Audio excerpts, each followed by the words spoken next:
Hi సంపద నమస్తే. Hi Anwar గారు, నమస్తే. మనం ఇలా కలిసి చాలా ఫార్మల్, చాలా ఫార్మల్గా ఉంది.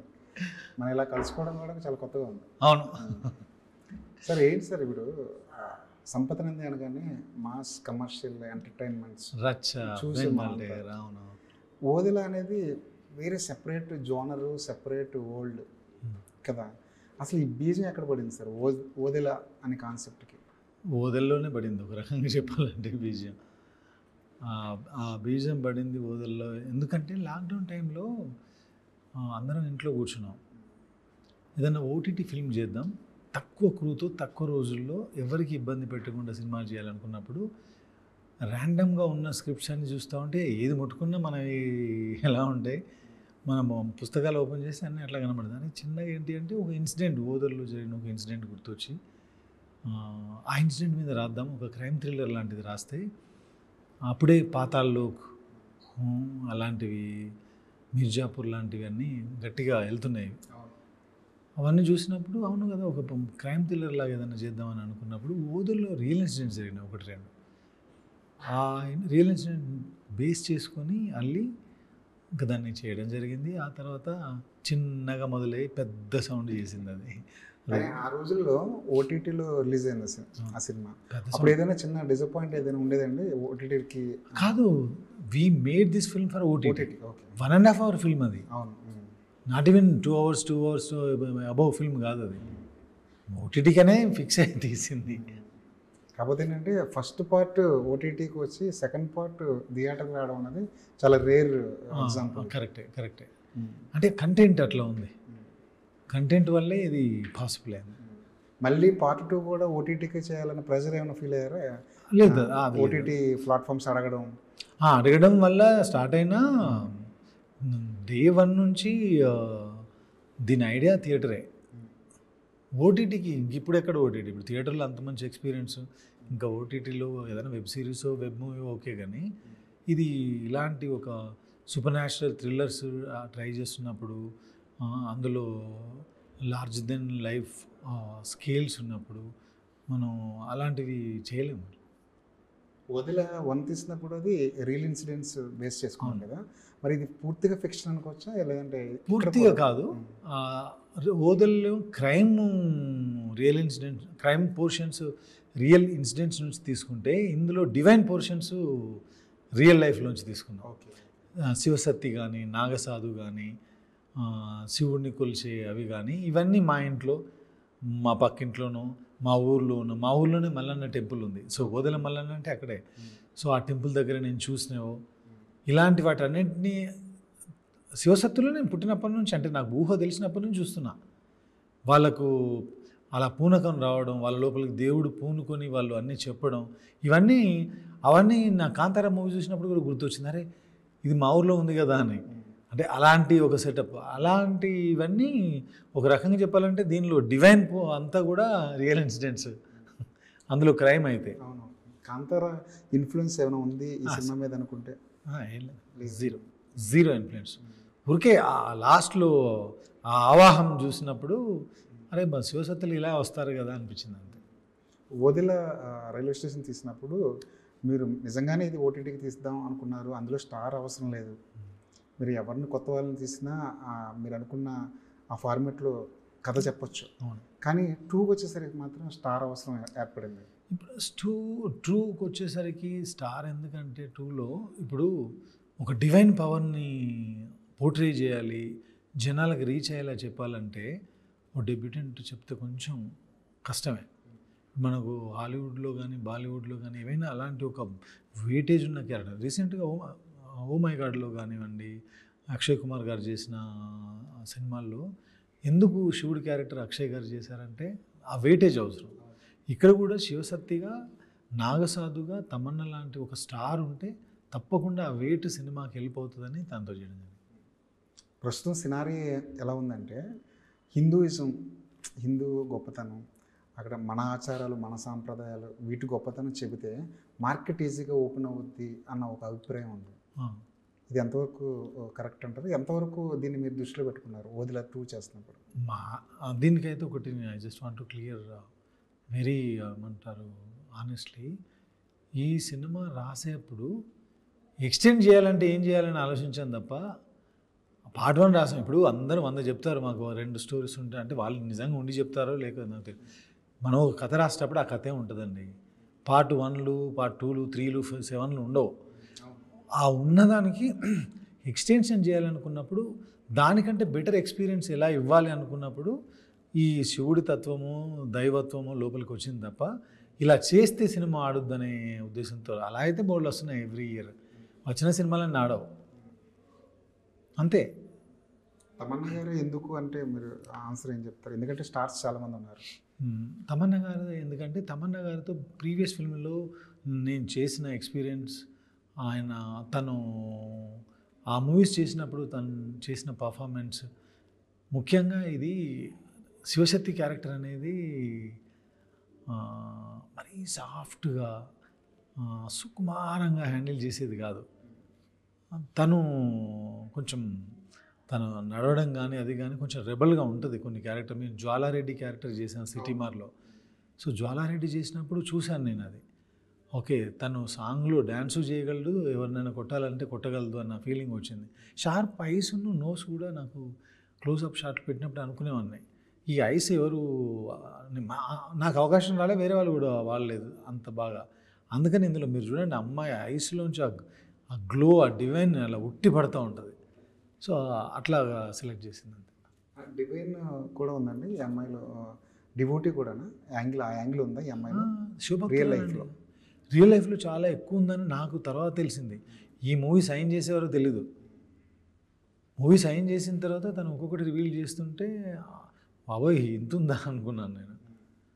She is very spiritual person. మనం చూసే తమన్నా వేరు, తను ఇన్సైడ్ తర్వాత తన ఫ్యామిలీతో కానీ తన క్లోజ్ సర్కిల్లో కానీ తను వేరు. బయట ఏమనుకుంటారంటే తమన్నా సంపత్ నంది అంటే సంపత్ నంది సినిమా అంటే తమన్నా ఉండి తీరాల్సిందే, ఇద్దరికి మంచి ర్యాప్ ఉంది కాబట్టి ప్రతి సినిమాలోనూ కనిపిస్తారు తమన్నా. మీరు కాబట్టి ఈ సినిమాని తమన్నా ఒప్పుకున్నారు అని కావచ్చు అండి. మరి నేను కాన్ఫిడెన్స్ కదా సినిమా. ఇప్పుడు ఒకరు సినిమా సైన్ చేయాలంటే వారికి ఒక కథ నచ్చాలి, లేదా కాన్ఫిడెన్స్ అని ఉండాలి. కథ నాకు తనకు కనెక్ట్ అయింది. మేబీ అన్ని సినిమాలు చేసాం, మేము అన్ని హిట్లు తీసాం. బెంగాల్ టైగర్, రచ్చ, సిటీమార్ అన్ని హిట్లే. సో ఒక రకంగా కాంబినేషన్ వర్కౌట్ అయింది కాబట్టి కూడా కంటిన్యూ అయి ఉండొచ్చు. ఇక్కడ story, screenplay, dialogues, direction, supervisor, yes. Problem ఏమొస్తుందంటే నిజంగా డైరెక్షన్ కన్నా దర్శకత్వ డైరెక్షన్ ఎక్కువ భారం. అవును, అది నేను ఫీల్ అవుతున్నా ఇప్పుడు కదా. ఎందుకంటే వస్తే సినిమా హిట్ అయితే పంచుకోవడానికి చాలామంది ఉంటారు, ఏమైనా తేడా వస్తే మాత్రం సినిమాని సూపర్వైజేషన్ చేసిన మీ మీద ఎక్కువ ఫోకస్ ఉంటుంది. ఆ భారం ఉంది. ఆ కార్డు వేయాలని డిసైడ్ చేసినప్పుడే ఇంకా వాటన్నిటికీ రెడీ అయ్యే మనం కాన్ఫిడెన్స్ ఉంటేనే వెళ్ళాలండి అంతే. ఇప్పుడు సినిమా స్టార్ట్ చేసేటప్పుడు డెఫినెట్గా ఒక రీజనబుల్ బడ్జెట్తో, రీజనబుల్ కంటెంట్తోనే సింపుల్గా చేద్దాం అనుకునే దిగాను. దిగిన తర్వాత స్కేల్ పెరిగింది, విఎఫ్ఎక్స్ పెరిగినాయి, అన్నీ పెరిగినాయి. పెరిగిన తర్వాత ఇప్పుడు నన్ను నమ్మి వచ్చిన ప్రొడ్యూసర్ని ప్రొటెక్ట్ చేసుకొని సేవ్ చేసుకోవాల్సిన బాధ్యత నా మీద. అవును. అందుకని నేను లోపలికి రావాల్సి వచ్చింది.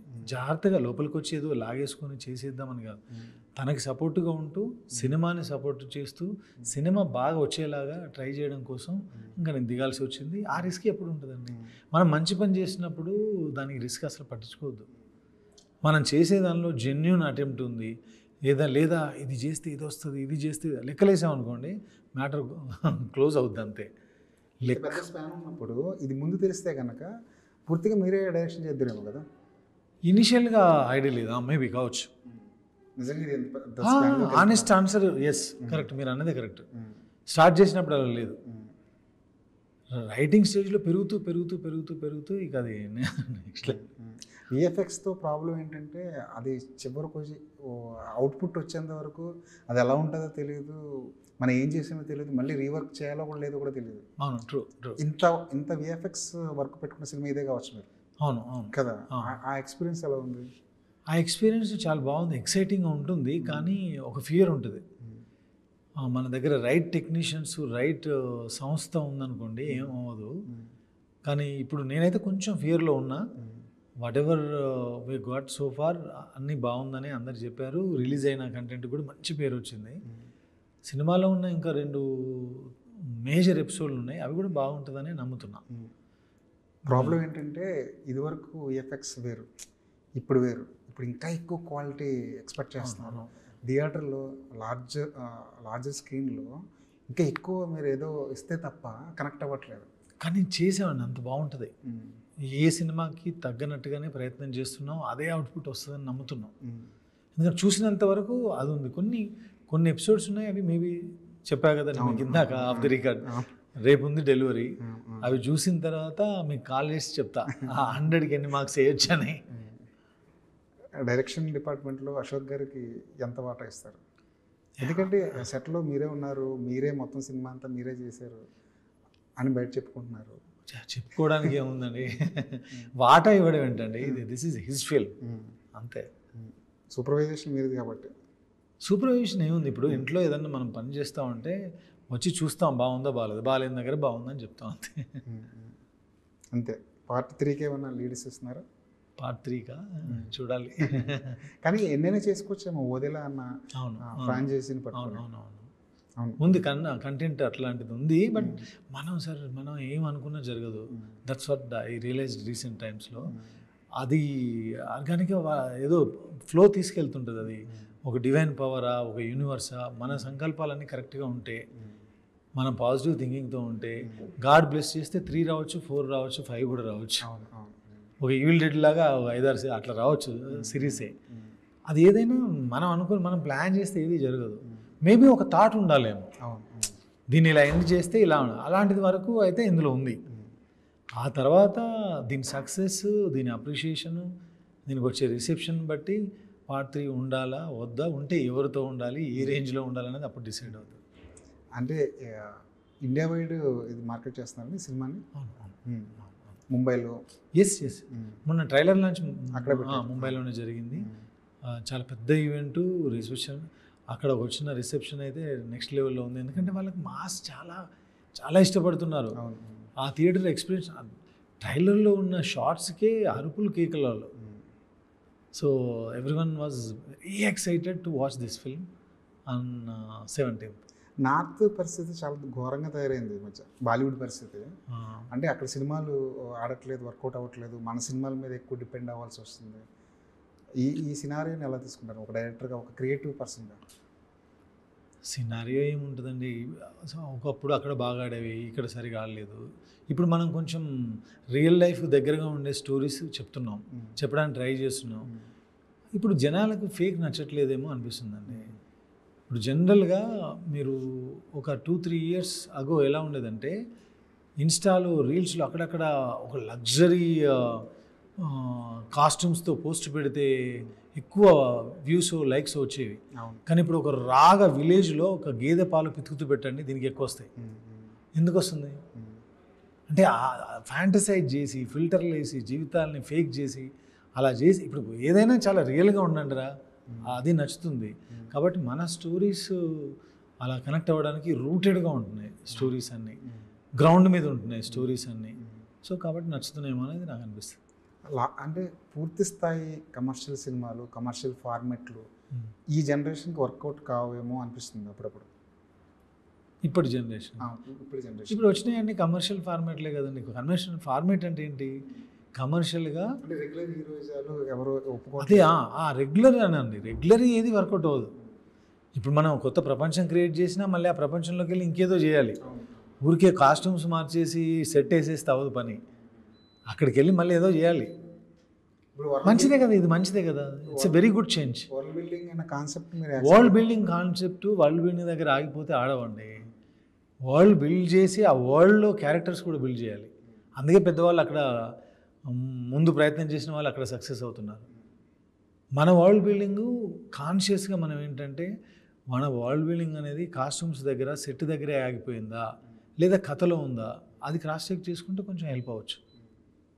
కాకపోతే ఏంటంటే మనం అంతా ఇప్పుడు కథ ఓపెన్ చేయగానే అదో కొత్త ప్రపంచం అని చెప్పడం స్టార్ట్ చేసేప్పుడు, కొత్త ప్రపంచం చెప్పడం మంచిదే. ఆ లోపలికి వెళ్ళిన తర్వాత ఉండే ప్రపంచం ఎలా ఉంది అది కూడా ఇంపార్టెంట్. అది టాస్క్. ఇప్పుడు నేను చేసేదానిలో కూడా నాకు అదే టాస్క్. ఇప్పుడు సంపత్ నంది టీమ్ వర్క్స్ అని పెట్టారు. అసలు దీని ఏమేంటి, గోల్ ఏంటి, ఎంతవరకు ఏ గోల్స్ ఎయిమ్స్ అసలు ఏమి ఆలోచించలేదు. మంచి స్టోరీ ఏదైనా వస్తే ఎవరైనా మీ బోటి వాళ్ళు వచ్చి ఏదైనా పుష్ చేస్తే సినిమాలు చేద్దాం అంతే. స్టోరీ టెల్లింగ్, ఉన్న కథల్ని బయటికి పంపించడం రైటర్లకు ఉండే ఒక దరిద్రం ఇది. ఎనీ రైటర్కి ఒక స్టోరీ రాసి లోపల పెట్టుకోవాలనిపించదు. అవును, చెప్పేది చెప్పేయాలి. ఇది అంటే ప్రతిదానికి ఎక్సైట్ అయిపోవడం, ఇదేదో రాసేసి బయటికి పంపించేస్తే బాగుంటుంది, ప్రపంచం మనల్ని ఎత్తేసుకుంటుంది అనే ఒక చిన్న ఆ భ్రమలో ఉండడం వల్ల పెట్టింది ఇది. అంతేగాని టీమ్ వర్క్స్ పెట్టేసి ఎంపైర్ క్రియేట్ చేసేద్దాం, ఏదో చేద్దాం, డబ్బులు దొబ్బేద్దాం, అస్సలు అలాంటి థాటే లేదు. కుదిరితే నా టీంలో వాళ్ళకే ఫస్ట్ ప్రయారిటీ ఇవ్వాలి, అలాగే ఇస్తూ వస్తున్నాను నేను. మనల్ని ఎవరో ఎంకరేజ్ చేశారు, రాధమోహన్ గారి లాగా, చిరంజీవి గారి లాగా, చరణ్ గారి లాగా, మనం ఇంకొకరిని ఎవరైనా ఎంకరేజ్ చేద్దాం అనే థాట్ అంతే. కొంతకాలం క్రితం రైటర్స్ చాలా తక్కువైపోయారు, కొత్త కథలు లేవు మన దగ్గర అన్న ఒక కంప్లైంట్ చాలా గట్టిగా వినిపించేది. కొత్తగా చెప్పే కథలు లేవు అంతే. అవును, ఇప్పుడు ఏమైనా మారిందంటారా? ఎప్పుడు ఎందుకు మారుతుంది? ఏం మారలా. ఇప్పుడు సోర్స్ అందరికి ఒకటే అయినప్పుడు కొత్తగా రావట్లేదేమో, సోర్స్ మారితే కొంచెం కొత్తగా వస్తాయేమో. సోర్స్ అంటే నా ఉద్దేశం, ఇప్పుడు మనం కన్జ్యూమ్ చేసే కంటెంట్ అందరం ఒకటే. ఐమాక్స్లో సినిమా ఆడుతుంటే క్రిస్టోఫర్ నోలన్ సినిమా మీరు వెళ్తారు, నేను వెళ్తారు, మన ఇద్దరు కూడా పర్సెప్షన్ మారొచ్చు. కానీ బట్ ఆ సోర్స్ ఏదన్నా మారితే, పుస్తకంలోంచో, జీవితంలోంచో, సమాజం నుంచి వచ్చిందనుకోండి, కొత్త కథ అయ్యే అవకాశం ఉంటుందేమో. ఎన్ని కథలు సిద్ధం చేశారండి? ఏం లేవు అసలు. 6 డజన్ ఇంట్లో పెట్టుకుని ఏం తిరగట్లేదు, ఎప్పటిదప్పుడే ఉన్నాయన్నీ. ఆ ఎక్సైట్మెంట్ని ఇస్తే వెళ్తామండి, లేదంటే మళ్ళీ కూర్చోవడమే. కానీ ఈ రోజున్న మార్కెట్, ఇప్పుడున్న సినారియోలో సినిమా తీయడం అన్నది నాట్ ఏ జోక్, చాలా కష్టం. ఎందుకంటే స్టార్స్ ఉన్నప్పటికీ కూడా థియేటర్కి వెళ్ళడానికి ఆడియన్స్ అసలు లేదండి. అన్ప్రిడిక్టబుల్గా ఉన్నాయి అన్నీ. ఏది లెక్కలు కానీ, ఎకనామిక్స్ కానీ, కలెక్షన్స్ కానీ, ఏది ఎవరు మీరు సీనియర్ ప్రొడ్యూసర్ని అడగండి, సీనియర్ డైరెక్టర్ని అడగండి, హీరోలను, ఎవ్వరికి 100% క్లారిటీ లేదు. వాళ్ళకున్న ఎక్స్పోజర్కి, ఎక్స్పీరియన్స్కి కొంచెం మాకంటే ఎక్కువ ఉండొచ్చేమో, కానీ క్లారిటీ 100% క్లారిటీ ఎవరికి దేని మీద లేదు. అలా ఉంటే రీసెంట్ టైమ్స్లో కొన్ని ఓన్ రిలీజ్కి ఎందుకు వెళ్తాయి, కొన్ని ఇలా ఎందుకు అవుతాయి. సో ఎవరికి. కానీ చాలా ఆశ్చర్యపోయే విషయం ఏంటంటే, స్టార్ ఉన్నా సరే జనాలు థియేటర్కి వెళ్ళట్లేదు. ఇదివరకు ఫ్యాన్స్ మోస్తారు సినిమాని అని నమ్మేవాళ్ళు. ఫ్యాన్స్ ఇప్పుడు కూడా ఫ్యాన్స్ మోస్తున్నారండి. మంచి ఈవెంట్స్ ఉంటే మోస్తున్నారు. లోపలికి వెళ్ళిన తర్వాత మొదటి భాగంలో 2, రెండో భాగంలో ఇంకో 4 మంచి ఈవెంట్స్ ఇచ్చారనుకోండి, ఇంకంతే. ఇప్పుడు కూడా ఉంది అది. మనం అనుకుంటున్నాం కమర్షియల్ పాటలు అవి ఎందుకు లేవు, ఇవి రీసెంట్గా పాటలు హిట్ అవ్వలేదా కమర్షియల్ సినిమాలాగా? అన్నీ ఉన్నాయి, కానీ చెప్పే విధానం కొంచెం మారింది. అది నేర్చుకునే ప్రయత్నంలోనే ఉన్నాం అందరం. 100% ఎక్కువ రోజులు చేయాలంటే మనం అందరం మారాలి, అంటే మాలాంటి టెక్నీషియన్స్ అందరం మారాలి. సంపత్ నంది కమర్షియల్ మీటర్ బాగా పట్టుకున్న డైరెక్టర్. కథ చాలా ఫాస్ట్గా రాస్తారు, కాంబినేషన్ కూడా చాలా ఫాస్ట్గా సెట్ చేస్తారు. కానీ సినిమాలు ఎందుకు లేట్ అవుతున్నాయి? కొంచెం లేజీ. మీరు చాలా ఫాస్ట్గా రాస్తారు. రాస్తాను కానీ వెళ్ళి సెట్ చేయడం, ఈ జుట్లు ముడేయడం కొంచెం వీక్ నేను. కదా. అవును. కాకపోతే మీ అదృష్టం ఏంటంటే, నేను చాలా ఫాస్ట్ లెర్నర్ని, ఫాస్ట్ రైటర్ని కూడా. నేను ఫినిష్ చేసి నెక్స్ట్ చేయబోయే సినిమా ఫినిష్ చేసి 1 year అయింది. అవును. దాని తర్వాత ఫైన్ ట్యూన్ చేస్తూనే మీ అదృష్టం ఏంటంటే, ఏమైంది ఈవేళ లాంటి ఒక చిన్న సినిమా తీసి, అది అప్పట్లో మీకు చెప్పాను నేను, 17 daysలో రాసింది అది. అవును. అది అప్పట్లో ఇంటర్వ్యూలో కూడా నేను క్లియర్గా 17 daysలో స్టోరీ, స్క్రీన్ ప్లే, డైలాగ్ అంతా అది ఎగ్జాక్ట్లీ ఇలా ఎగ్జాగరేషన్ చేసేది లేదు, ఫేక్ ఏది లేదు, ఏమీ లేదు. ఎందుకంటే నాది అప్పుడు కన్నడ సినిమా ఆగిపోయింది, ఏదో సినిమా చేయాలనే ఒక, అప్పుడు ఐ వాజ్ వెరీ యంగ్, అట్లా అయిపోయింది అది. 17 days నాకు గుర్తుంది అది. నేను అందరికీ చెప్పాను అప్పుడు. అదే ఆ రోజు ఫీట్ ఏంటంటే, మీరు చేసిన ఫీట్ ఏంటంటే 17 రోజులు ఒక కథ రాసి ఒక సినిమా తీసాం, 4 monthsలో రిలీజ్ చేసాం. దాన్ని హిట్ చేసి కట్ చేస్తే వెంటనే ఒక రామ్ చరణ్ లాంటి హీరో. అప్పుడు అలా మూడు అలా ఉండింది. కానీ ఒక కొత్త డైరెక్టర్కి ఒక స్టార్ ఇమేజ్ ఉన్న హీరో వెంటనే అవకాశం ఇవ్వడం అన్నది ఆ రోజుల్లో, అదే ఈ రోజుల్లో అయితే చాలా ఈజీగా దొరికేస్తున్నారు. కానీ అప్పట్లో అది that was a sensational thing. అంటే ఎవరు నమ్మలేదు. బట్ నాకేమనిపించలేదు, ఆ క్రేజినెస్ ఏం కనిపించలేదు, నాకేమనిపించలేదు. నేను ఆ స్టోరీ అలా రాశాను, ఈ స్టోరీ ఇలా రాశాను, కనెక్ట్ అవుద్ది అనుకున్నాను. చెప్పిన వెంటనే కనెక్ట్ అయింది. అక్కడ పెద్ద ఇబ్బందులు పడింది ఏం లేదు. నేను అది చాలాసార్లు చెప్పింది పాత న్యూసే కానీ, బట్ ఎప్పుడో 3:34కి స్టార్ట్ అయింది, 6 కల్లా ఓకే అయిపోయింది, మ్యాటర్ బయటికి ఓకే చేసుకుని వచ్చాం. 2 అవర్స్లో జరిగిన మ్యాటరే. కానీ ఇప్పుడు అప్పటివి అన్నీ అయిపోయిందండి గతం. ఇప్పుడు గతం కదా, కానీ ఇప్పుడు 2025 నుంచి ఏంటి ఇప్పుడు రామ్ చరణ్కి కథ చెప్పాలంటే అలా 2 గంటల్లో తెగిలిపోయే అంటే లిక్కలు ఎకనామిక్స్ మారింది. అదే మారిపోయినాయి కదా. మారింది, ఇమేజ్లు మారాయి, ఆ, గ్లోబల్ స్టార్ అన్న ఇమేజ్ అవును వచ్చింది. అవును అవును అవును. ఇప్పుడు ఏదో అట్లా చెప్పేది కాదు అంటే చాలా చెక్ చేసుకోవాలి. ఇప్పుడు ఇంతకుముందు మనం తెలుగులో 200 ఫిల్మ్స్ వచ్చాయి అనుకోండి, అరౌండ్ 200, 180 నుంచి 220 అలా వచ్చేవి. మన కాంపిటీషన్ ఈ సినిమాలతోనే ఉండేది. అవును, కానీ ఇప్పుడు వరల్డ్ వైడ్. ఇండియా వరల్డ్ వైడ్గా ఉంది. మీరు ఏ కంటెంట్ రాస్తున్నారు ఏంటి, ఇంతన్న అవగాహన ఉంటే అట్లా అట్లీస్ట్ ఇట్లాంటి ఏదైనా అబో యావరేజ్ సినిమాలు, హిట్ సినిమాలు, సూపర్ హిట్ సినిమాలు చేయొచ్చు. ఇప్పుడు అలాంటివి కూడా లేనప్పుడు మనం ఏం చేయగలం? రామ్ చరణ్ గారి ఎర్లీ స్టేజ్లో చూశారు మీరు రచ్చ అనే సినిమా, తర్వాత ఇప్పుడు గ్లోబల్ స్టార్ అయిన తర్వాత ఇప్పుడు చూస్తున్నారు. I feel so proud of Ram Charan గారు. ఆయన గ్రోత్ కానీ ఆయన ఆయన ఈజ్ లైక్ లయన్, అలా ఉంటాడు అంతే. ఆ రాయల్నెస్ ఎక్కడి నుంచో తెచ్చుకుంటూ వచ్చేది కాదు. ఆయన అప్పుడు అలాగే ఉండేవారు, ఇప్పుడు అలాగే ఉన్నారు. చూస్తే ఇక మాట్లాడినప్పుడు కూడా సేమ్, ఈజ్ సేమ్. చరణ్ గారు ఈజ్ చరణ్ గారు అంతే. పెద్ద టీజర్ చూసిన తర్వాత, ఆ గ్లిమ్స్ చూసిన తర్వాత ఏమనిపించింది? మీ హీరో గ్లిమ్స్ చూసిన అక్కడ ఎస్పెషల్లీ ఆ షాట్కి అయితే వావ్ అలా అనిపించింది. లాస్ట్లో క్రికెట్ షాట్. ఆయన ఎప్పుడు అంతే పెడితే 100% ఎఫర్ట్స్ పెట్టాడు. తర్వాత ఎప్పుడైనా మాట్లాడారు? చాలాసార్లు. త్రిబుల్ ఆర్ తర్వాత ఈవెన్ నా సిటీ మార్ తర్వాత చాలాసార్లు రెగ్యులర్ బేసిస్ అంటే ఎవ్రీ డే అని కాదు, కానీ ఇని మూవీ రిలీజెస్ ఇలాంటి నా మూవీ రిలీజ్ కానీ ఆయన మూవీ రిలీజ్ కానీ అట్లా. మీ ఫిల్మోగ్రఫీలో సినిమాలు తక్కువ ఉండడానికి కొన్ని ప్రాజెక్టులు సెట్ అయ్యి మధ్యలో ఆగిపోవడం ఒక కారణం అనుకోవచ్చు. అది అసలు అవి నేను అనుకున్నాండి. అది నేను ఏదైనా ఆగిపోతే హ్యాపీ ఫీల్ అవుతా. ఏమో అది ఆ కథ బాగలేదు, లేదంటే అది వర్కౌట్ కాలేదేమో అని అట్లా. నేను ఆ టైప్ కాదండి. ఇది ఆగిపోయిందండి, ఇంకో 2 మంచి కథలు రాయొచ్చు అనే టైప్ తప్ప, ఒకటి ఆగిపోయినందుకు స్లో అయ్యాము అని కాదు.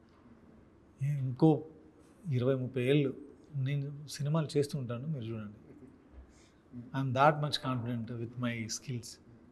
సర్దార్ గబ్బర్ సింగ్ సినిమా ఆగిపోయినప్పుడు కూడా మీకు ఇదే కాన్ఫిడెన్స్ ఉండేవాళ్ళ? అప్పుడు నాకు అప్పటి నుంచి తెలుసు కదా, మీరు ఎప్పుడైనా నా మాటల్లో కానీ నా ప్రవర్తనలో కానీ లేదంటే లూజ్గా మాట్లాడేది ఎప్పుడైనా చూసారా? రిఫ్లెక్ట్ అవుతుంది, మన ఇన్సైడ్ ఏంటో అవుట్ సైడ్ అదే వస్తుంది. మనం మాట్లాడిపోయిన ఫేస్లో ఆయన తెలిసిపోతుంటుంది. ఒక పెద్ద సినిమా ఆగిపోవడం బాధాకరమే, కానీ మనం ఆ కంటెంట్కి మనం న్యాయం చేయలేమా, లేదంటే దానికంటే బెటర్ కంటెంట్ మన దగ్గర ఏమన్నా ఉందా అన్నప్పుడు మనకి ఇన్సైడ్ మన హార్ట్లో మనకు ఆన్సర్ ఉంటుంది.